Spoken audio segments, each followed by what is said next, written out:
Shalom peuple de Dieu, c'est l'évangéliste Giovanni Monaco. Soyez tous bénis au nom puissant de Jésus-Christ de Nazareth, sa majesté, roi de gloire. Alors aujourd'hui, nous sommes dans la vérité de l'évangile. Dans la vérité de l'évangile, nous allons développer les thèmes aujourd'hui, la divinité de Jésus-Christ. Nous allons prouver dans la Bible que Jésus-Christ est Dieu. Prions. Père Céleste, au nom de Jésus, je te loue, je te glorifie. Merci Seigneur Jésus-Christ. Gloire et louange à toi, Saint-Esprit, le paraclet communicateur indispensable de la grâce. La Bible déclare, écoutez ma voix, je serai votre Dieu et vous serez mon peuple. Saint-Esprit de Dieu, équipe-nous ce matin au nom de Jésus-Christ. Amen. Voilà, nous allons démontrer la divinité de Jésus-Christ, la déité de Jésus-Christ. Nous sommes dans le livre de Genèse, chapitre 1er, le verset 1 à 3, je lis au nom de Jésus-Christ. Au commencement, Dieu créa les cieux et la terre. La terre était informe et vide, il y avait des ténèbres à la surface de l'abîme. Et l'Esprit de Dieu se mouvait au-dessus des eaux. Dieu dit que la lumière soit, et la lumière fut. Voilà. Ici, nous parlons de la divinité de Jésus-Christ. Parce qu'il y a beaucoup de chrétiens aujourd'hui qui s'appellent chrétiens. Tu lui dis, ok, tu es chrétien, prends la Bible et démontre-nous dans la Bible que Jésus-Christ est Dieu. Vous allez voir que les chrétiens sont incapables de prouver, de démontrer la divinité de Jésus-Christ. Alors cette émission, c'est pour nous équiper. Prenez vos stylos, vos cahiers ou papiers, écrivez et ayez vos Bibles en main parce que nous allons essayer un peu de prouver la divinité de Jésus-Christ. La Bible nous dit au commencement, Dieu créa les cieux et la terre. La terre était informe et vide, mais l'Esprit de l'Éternel se mouvait au-dessus des eaux. La Bible dit que Dieu dit que la lumière soit et la lumière fut. Dieu a fait l'appel à la lumière. Donc Dieu a tout créé au commencement. Mais au sujet de la lumière, Dieu dit que la lumière soit. Et la Bible nous dit que la lumière fut. Voilà. Nous allons prendre maintenant Jean chapitre 1er. Jean chapitre 1er. Le verset 1. Nous allons descendre pour voir. La Bible nous dit, au commencement était la parole, et la parole était avec Dieu, et la parole était Dieu. Au commencement était la parole était avec Dieu, et la Bible nous dit, et la parole était Dieu. Je continue. Toutes choses ont été faites par elle, et rien de ce qui a été fait n'a été fait sans elle. Donc sans la parole. Elle, c'est la parole. En elle était la vie, et la vie était la lumière des hommes. Vous voyez qu'au début, au commencement, la Bible nous dit, Dieu dit que la lumière soit et la lumière fut. Et la Bible nous dit ici, la lumière qui était la vie, en elle, c'était la lumière des hommes. La Bible dit, en elle était la vie, donc en la parole était la vie, et la vie était la lumière des hommes. Le verset 5, la Bible nous dit, la lumière luit dans les ténèbres, et les ténèbres ne l'ont point reçue. La lumière luit dans les ténèbres. Or, la Bible nous dit au début, au commencement, que Dieu avait dit que la lumière soit et la lumière fut. Et l'Éternel avait séparé la lumière d'avec les ténèbres. Nous continuons le verset 12 au 13e verset. La Bible dit, mais à tous ceux qui l'ont reçu, à tous ceux qui ont reçu la parole, à tous ceux qui ont crié, à tous ceux qui l'ont reçu, à tous ceux qui croient en son nom, elle a donné le pouvoir de devenir enfants de Dieu, lesquels sont nés, non du sang, ni de la volonté de la chair, ni de la volonté de l'homme, mais de Dieu. La Bible nous montre que tous ceux qui ont placé leur confiance ou leur foi en Jésus-Christ, ils sont nés de Dieu. Ils ne sont pas nés ni du sang, ni de la volonté de la chair, ni de la volonté de l'homme, mais de Dieu. Nous sommes en train de continuer parce que nous allons prouver la divinité de Jésus-Christ. La Bible nous dit ceci dans Matthieu chapitre 4. Matthieu chapitre 4, le verset 16. Ce peuple assis dans les ténèbres a vu une grande lumière. Et sur ceux qui étaient assis dans la région et l'ombre de la mort, la lumière s'est levée. La Bible nous montre ici qu'un peuple était assis dans les ténèbres. Nous, avant la mort et la résurrection de Jésus-Christ, nous étions assis dans les ténèbres. Le monde était plongé dans les ténèbres du péché, les ténèbres de l'absence de Dieu, les ténèbres d'une relation brisée entre le Créateur et sa créature, l'homme, les ténèbres du péché. Alors la Bible nous montre que le peuple assis dans les ténèbres a vu la lumière se lever. Et sur ceux qui étaient assis dans la région et l'ombre de la mort, la lumière s'est levée.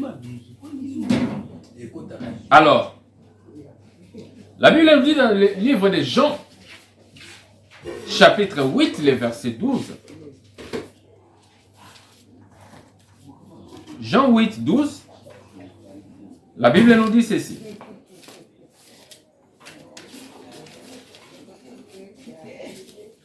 Jean chapitre 8, le verset 12. Je lis au nom de Jésus-Christ, la Bible dit. Jésus leur parla de nouveau et dit, je suis la lumière du monde. Donc ici nous voyons que lorsque l'Éternel Dieu a dit que la lumière soit et la lumière fut, c'était dans le monde, ce n'était pas dans le ciel. C'était dans le monde. Maintenant, écoutez ce que Jésus-Christ dit. Dans Jean 8, 12, il dit, Jésus leur parla de nouveau et dit, je suis la lumière du monde. Celui qui me suit ne marchera pas dans les ténèbres, mais il aura la lumière de la vie. Il dit, celui qui me suit ne marchera pas dans les ténèbres, mais il aura la lumière de vie. Donc celui qui suit Jésus-Christ, celui qui croit en son nom, celui qui marche selon ses enseignements, aura la lumière de la vie, parce que Jésus-Christ est la lumière. Donc, en d'autres termes, la lumière que l'Éternel avait fait appel au commencement dans le monde, c'était Jésus-Christ. Voilà le nom de cette lumière. Cette lumière s'appelle Jésus-Christ parce qu'il dit « Je suis la lumière du monde ».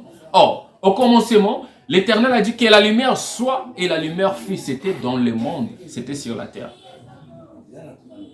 Alors, nous allons prendre Jean chapitre 11. Jean chapitre 11, le verset 9 à 10. Jean 11, 9 à 10, j'ai lu au nom de Jésus-Christ, la Bible dit, Jésus répondit, n'y a-t-il pas 12 heures au jour? Si quelqu'un marche pendant les jours, il ne bronche point, parce qu'il voit la lumière de ce monde. Jésus-Christ demande à ses disciples, n'y a-t-il pas 12 heures pendant les jours? Si quelqu'un marche pendant les jours, il ne bronche point, parce qu'il voit la lumière du jour. Il voit la lumière de ce monde. Donc Jésus-Christ parle de la lumière, pas comme la torche.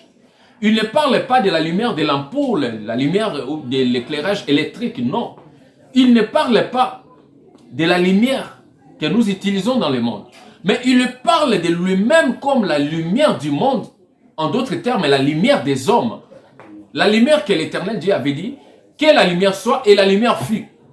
Et par là, nous voyons que Jésus-Christ, depuis le commencement du monde, il est en train d'éclairer le monde. Il est la lumière du monde, la lumière des hommes. Le verset 10, la Bible nous dit ceci. Mais si quelqu'un marche pendant la nuit, il bronche parce que la lumière n'est pas en lui. Jésus-Christ dit ceci. Si quelqu'un marche, c'est lui qui marchera. Pendant la nuit, il bronche parce que la lumière n'est pas en lui. Or, si Jésus-Christ parlait de la lumière que nous utilisons, mais pourquoi cette lumière peut être dans cette personne-là? Or, la Bible nous dit ceci. Car Dieu a tant aimé le monde. Il a donné son Fils unique afin que quiconque croit en lui ne périsse point mais qu'il ait la vie éternelle. Jean 3, 16. Donc, celui qui croit au nom de Jésus-Christ ne périra point mais il aura la vie éternelle. C'est pourquoi Jésus-Christ dit ceci. Si quelqu'un marche pendant les ténèbres, pendant la nuit, il bronche parce que la lumière n'est pas en lui. Donc cela veut dire quoi? Le nom de Jésus-Christ en qui il faut croire pour avoir la vie, c'est ça la lumière que nous parle la Bible. Donc Jésus-Christ est la lumière en qui on doit croire pour être éclairé et pour avoir la vie éternelle. Jean chapitre 12. Le verset 35 à 36e verset. La Bible nous dit ceci. Jésus leur dit, la lumière est encore un peu de temps au milieu de vous. Là, il parle à ses disciples. avant sa mort et sa résurrection, il dit aux disciples, la lumière est encore un peu de temps avec vous. Vous voyez qu'il ne parlait pas de la lumière de la torche ou bien de l'éclairage du jour. Il continue. Il dit ceci. Marchez pendant que vous avez la lumière, afin que les ténèbres ne vous surprennent point. Celui qui marche dans les ténèbres ne sait où il va. La lumière est encore un peu de temps au milieu de vous, mais marchez pendant que vous avez la lumière, afin que les ténèbres ne vous surprennent point. Celui qui marche dans les ténèbres ne sait où il va. Il continue, 36e verset. Pendant que vous avez la lumière, croyez en la lumière. Vous voyez qu'il ne parle pas de la lumière du jour. On ne peut pas croire en une lumière. On peut croire qu'en Dieu lui-même. Alors si la lumière, qui est Jésus-Christ, on doit croire en cette lumière, cela veut dire que Jésus-Christ est Dieu. Voyez-vous que c'est vraiment simple, c'est noir sur blanc. La Bible nous montre que nous devons placer notre foi en Dieu, pas dans un homme. Même les apôtres qui ont prêché l'évangile, le peuple n'a pas placé sa foi aux apôtres. Les prophètes, le peuple n'ont pas placé leur foi aux prophètes. Les hommes n'ont pas placé leur foi aux prophètes. Le peuple d'Israël n'a pas placé sa foi en Moïse. Mais Moïse a parlé de la part du Seigneur. Le peuple a placé sa foi au Dieu de Moïse. Voilà la différence. Alors Jésus-Christ nous dit ceci. Nous devons croire en la lumière. Oh. C'est-à-dire Jésus-Christ est la lumière qui était au commencement. En croyant en lui, nous avons la vie sauve. Croyez en la lumière. Au verset 46e, il dit ceci. Toujours de Jean, chapitre 12. Il dit ceci au verset 46e. La Bible dit, « Je suis venu comme une lumière dans le monde. » Il dit, il est venu comme une lumière dans le monde. Mais quand est-ce qu'il est venu comme une lumière dans le monde? Depuis que l'Éternel Dieu avait dit que la lumière soit et la lumière fut. Jésus-Christ, depuis cela, ces jours-là, il est dans le monde en train d'éclairer le monde. Écoutez. Je suis venu comme une lumière dans le monde, afin que quiconque croit en moi ne demeure pas dans les ténèbres. Donc la lumière du commencement a pris la forme humaine. Si on dit que la parole s'est faite chair, alors en d'autres termes, la lumière s'est faite chair. Donc la lumière du commencement que l'Éternel Dieu avait dit que la lumière soit et la lumière fut. Là, elle n'avait pas encore pris la forme humaine. Mais cette lumière aujourd'hui a pris la forme humaine. On l'appelle Jésus-Christ de Nazareth. La lumière des hommes ou la lumière du monde est venue maintenant nous éclairer en nous donnant le salut, qui est la rédemption éternelle de l'âme. La divinité de Jésus-Christ. Première partie. Nous allons continuer. La Bible nous dit ceci dans Jean chapitre 9, le verset 5. J'ai lu au nom de Jésus-Christ. Je lis. Jean 9, 5, la Bible dit, « Pendant que je suis dans le monde, je suis la lumière du monde. » Là, c'est clairement Jésus-Christ donne sa propre définition. Il se dévoile maintenant à ses disciples. Donc, ceux qui connaissent les Écritures, ceux qui connaissent les commencements, l'histoire du commencement, lorsque l'Éternel Dieu a dit que la lumière soit et la lumière fit. Maintenant, Jésus-Christ dit ceci. Aussi longtemps que, pendant que je suis dans le monde, je suis la lumière du monde. Donc la lumière qui fit au commencement s'appelle Jésus-Christ de Nazareth. Yehoshua HaMashiach. La lumière du monde. Nous allons continuer. Actes des apôtres, chapitre 9. Actes des apôtres, chapitre 9, les versets 1 à 5. J'ai lu au nom de Jésus-Christ.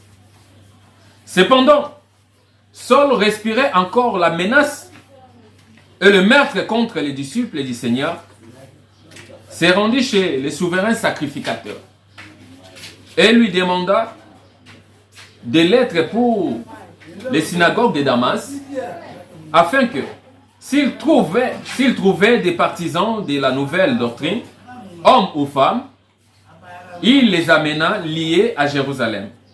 Comme il était en chemin et qu'il s'approchait de Damas, tout à coup, une lumière venant du ciel resplendit autour de lui.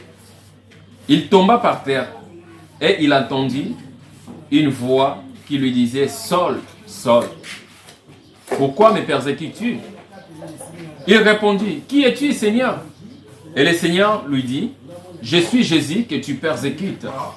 Il te serait dur de régimer contre les aiguillons. » La Bible nous montre que Paul, qui était Saul de Damas, il respirait encore les menaces contre l'Église. Il s'est rendu auprès des souverains sacrificateurs pour demander des lettres qui lui donnent l'autorisation de ramener à Jérusalem liés, hommes ou femmes, tout le monde qui partisait de la doctrine chrétienne. Tout le monde qui invoque le nom de Jésus-Christ comme Seigneur et Sauveur. Maintenant, Saul a reçu ce pouvoir de souverain sacrificateur. Il s'approcha maintenant de Damas. La Bible nous dit, il y a une lumière. Tout à coup, une lumière brusque. La Bible nous dit ceci. Comme il était en chemin et qu'il approcha de Damas, tout à coup, une lumière venant du ciel resplendit autour de lui. Une lumière venant du ciel resplendit autour de Saul de Damas.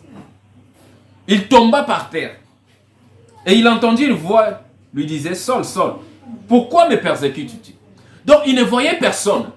Mais là, la lumière qui resplendissait autour de lui, dans cette lumière sortait une voix.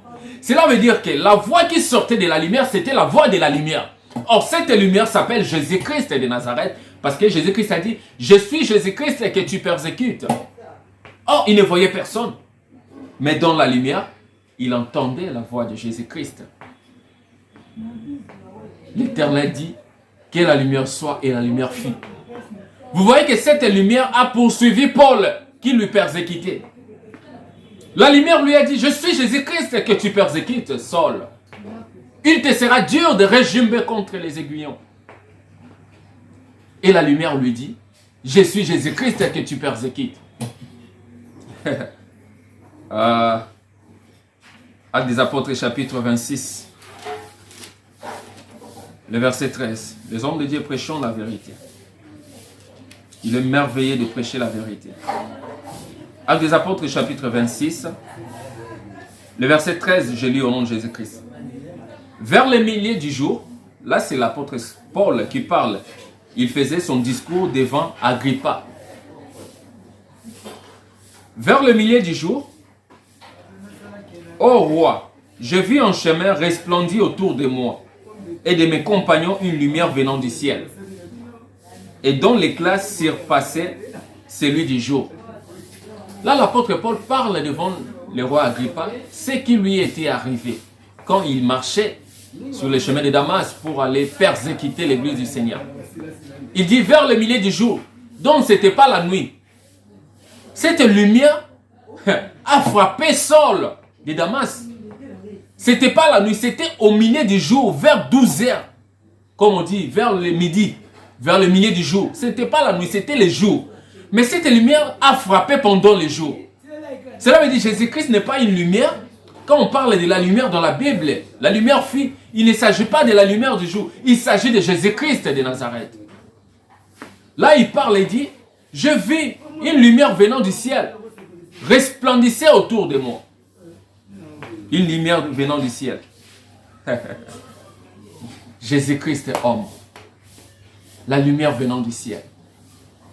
Alors je vais résumer cette première partie de la divinité de Jésus-Christ dans le livre de Jean chapitre, non, 1 Jean chapitre 2, comme un résumé, parce que aujourd'hui c'était l'introduction et nous allons continuer prochainement. 1 Jean chapitre 2,